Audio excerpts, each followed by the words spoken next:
Hi friends, Kedarnath ఈ పేరు వినగానే మనకు హిమాలయాల మధ్య కొలువైన శివుని మహిమాన్విత రూపం గుర్తుకొస్తుంది. కానీ ఈ మధ్యకాలంలో కేదార్నాథ్ కేవలం ఒక పుణ్యక్షేత్రంగా కాకుండా ఒక పర్యాటక కేంద్రంగా మారిపోతుంది. అసలు అక్కడ ఏం జరుగుతుంది, భక్తికి టూరిజానికి మధ్య ఉన్న వ్యత్యాసం ఏమిటి?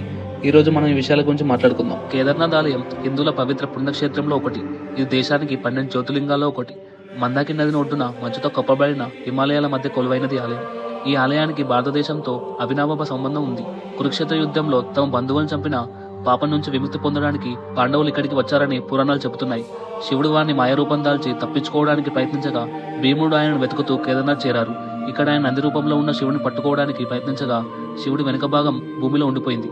అదే ఈ రోజు మనం పూజించే త్రిభుజాకారపు శివలింగం. శివుడి ముఖభాగం నేపాల్లోని పశుపతినాథ్ గా వెలిసిందని చెప్తారు. ఒకప్పుడు కేదార్నాథ్ యాత్ర అంటే ఎంతో శ్రమతో కూడుకున్నది, కఠినమైనది. కేవలం భక్తి శ్రద్ధలు ఉన్న వాళ్ళు మాత్రమే ఈ యాత్రను చేసేవారు. కానీ ఇప్పుడు పరిస్థితులు మారాయి. రోడ్డు సౌకర్యాలు పెరిగాయి, ఆధునిక సదుపాయాలు అందుబాటులోకి వచ్చాయి. దీంతో కేదార్నాథ్కి వచ్చే భక్తుల సంఖ్య విపరీతంగా పెరిగింది. ఇక్కడికి వచ్చే వారిలో చాలా మంది భక్తితో పాటు సోషల్ మీడియాలో పోస్టులు, రీల్స్ చేసుకోవాలనే ఆరాటంతో వస్తున్నారు. ఆలయం ముందు డ్యాన్సులు చేయడం, పెళ్లి ప్రపోజల్ లాంటివి ఈ మధ్య సర్వసాధారణమైపోయాయి. ఈ ప్రవర్తనలు కేదార్నాథ్ పవిత్రతను దెబ్బతీస్తున్నాయని చాలా మంది ఆందోళన వ్యక్తం చేస్తున్నారు. పెరిగిన భక్తుల రద్దీతో కేదార్నాథ్లో అనేక సమస్యలు తలెత్తుతున్నాయి. రద్దీ మరియు మౌలిక సదుపాయాలు ఏమి ఒక్కసారిగా వేలాది మంది భక్తులు రావడంతో వారికి తగిన వసతి, ఆహార సౌకర్యాలు లభించడం లేదు. చాలా మంది రోడ్లపైన పడుకోవాల్సిన పరిస్థితి. గతంలో 2013 వరదలు వచ్చినప్పుడు అక్కడ వసతి ఉన్నవారి సంఖ్య కంటే రెట్టింపు మంది భక్తులు ఉన్నారని తెలిసింది.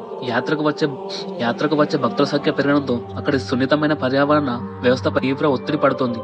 విపరీతమైన నిర్మాణ పనులు పర్యావరణ సమతుల్యతను దెబ్బతీస్తున్నాయి.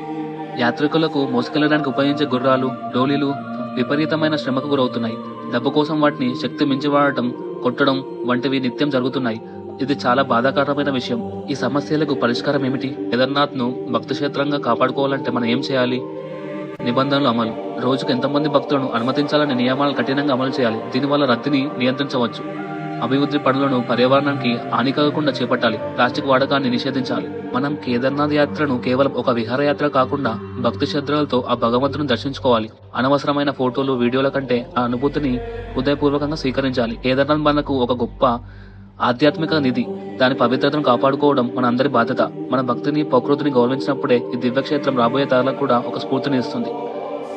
ఈ వీడియో మీకు నచ్చినట్లయితే లైక్ చేసి షేర్ చేయండి. మన ఛానల్ని సబ్స్క్రైబ్ చేయడం మర్చిపోకండి.